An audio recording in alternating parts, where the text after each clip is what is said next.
جو کامل مرید ہوتا ہے اس کی تو یہ کیفیت ہوتی ہے، اگر اس کو پتہ چل جائے کہ میرا پیر مجھ سے روٹھ گیا ہے، تو بزرگوں نے اپنی کتابوں میں لکھا ہے کہ اس کی کیفیت ایسی ہو جائے جیسے اس کی جسم سے روح نکل گئی ہو، اب وہ پیر کو منانے میں لگ جائے، اور جب تک پیر مانے نا وہ اس کے در کو چھوڑے نہیں، اب وہ مریدی کہاں رہی؟ اب پیر کو منانے کی پڑی کس کو ہے؟ تو جس طرح دیگر اعمال میں ہماری کمزوری واقع ہوئی نا، اس طرح طریقت میں بھی کمزوری واقع ہو گئی۔ اب بڑے رو دھو کر لجاجت کے ساتھ گناہوں سے تائب ہوتے ہوئے پیر کی بارگاہ میں حاضر تو ہوتے ہیں، پھر پیر تو پیر ہوتا ہے نا، پھر میرا مرشد تو میرا پیر ہے، اس کا تو انداز ہی کچھ نرالا ہے۔ اس کو تو یہاں تک دیکھا کہ پیر کو مرید کیا منانے آئے گا، میں نے تو اس پیر کو دیکھا ہے کہ مریدوں کو منانے کے لیے ان کے گھروں پر جاتا ہے۔ قربان جاؤں اپنے پیر پر، واقعی میرا پیر میرا پیر میرا پیر۔ جب پیر کا فیض ملتا ہے نا تو مرید ترقی کرتا ہے، ترقی کرتے کرتے بعض اوقات یہ وہ منزلیں پاتا ہے کہ جس کا اس کو گمان بھی نہیں تھا۔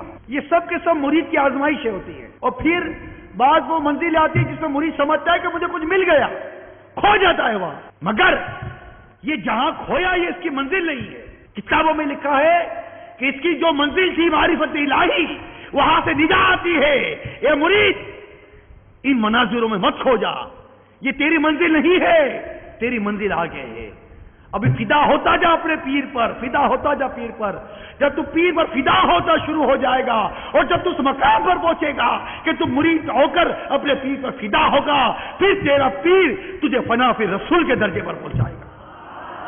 ارے تو پہلے فنا فی شیخ تو ہو جا، مت بنو کسی اور کے دیوانے، مت لگاؤ کسی اور کا نعرہ، میرے لیے میرا پیر کافی ہے۔ پیر کے فیض کو یاد کرو یار، اس کی تعریف کرو گے، اس کی کتنوں کی تعریف کرو گے، لاکھوں مرید ہیں، سب کی تعریفیں کرو گے۔ اب لاکھوں مریدوں کی تعریف کرنے تو اچھا نہیں کہ ایک پیری کی تعریف کر لی جائے۔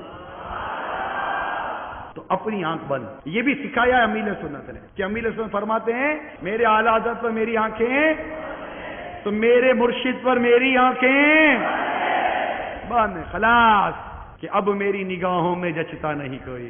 امیل سنت کی تعریف آج ہماری مجبوری ہے، امیل سنت کی تعریف آج ہماری ضرورت ہے۔ جو درد مند سنی ہے، جس کے دل میں سنیت کا درد ہے، اور جو سنیت کی خدمت کی اہمیت کو سمجھتا ہے، وہ میرے امیل سنت کی تعریف کیے بغیر نہیں رہ سکتا، کیونکہ یہ محسن اہل سنت ہے، ان کے احسان ہے ہم پر۔ انہوں نے جامعہ، مدارس، ارے یہ دارالفتہ اہل سنت یہ کیا کم احسان ہے؟ یہ مدرسۃ المدینہ کیا چھوٹا احسان ہے؟ المدینہ العلمیہ یہ چھوٹا احسان ہے؟ اتنے علماء اہل سنت کی کتابیں لے لے کر جو مبلغین دعوت اسلامی پڑھتے ہیں، کیا یہ چھوٹا احسان ہے؟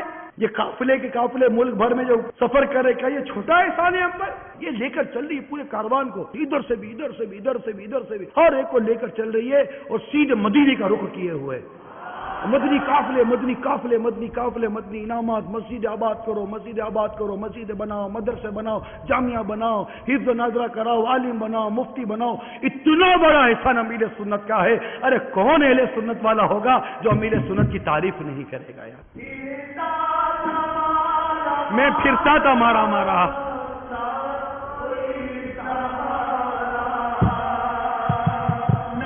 پھرتا تھا مارا۔ ارے غور تو کرو، سوچو تو صحیح، کہاں کہاں مارے مارے پھرتے تھے؟ کہیں سنیما گھروں میں مارے مارے پھرتے تھے، کہیں تفریح گاؤں میں مارے مارے پھرتے تھے، کہیں باہر سڑکوں بازاروں میں مارے مارے پھرتے تھے۔ وہ کیا گھڑی تھی، خدا کی قسم، کروڑوں سلام اس اسلامی بھائی پر جو میرا ہاتھ پکڑ کر مجھے پیر کی بارگاہ میں لے گیا اور اس کا مرید بنا دیا۔ کروڑوں سلام اس اسلامی بھائی پر، کروڑوں سلام اسلامی بھائی پر کہ پھرتا تھا مارا مارا۔